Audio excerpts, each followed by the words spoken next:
不行，今天得换个法律堂。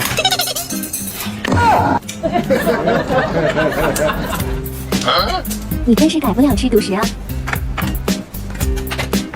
今天这次看完，媳妇儿绝对不发现。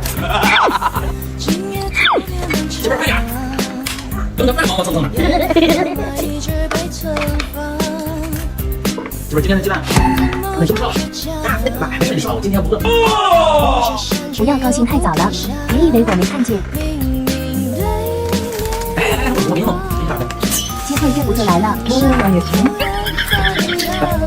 这个啊，这个给你，哎，你吃完把碗上啊。行，赶紧吃吧。这回终于轮到我了。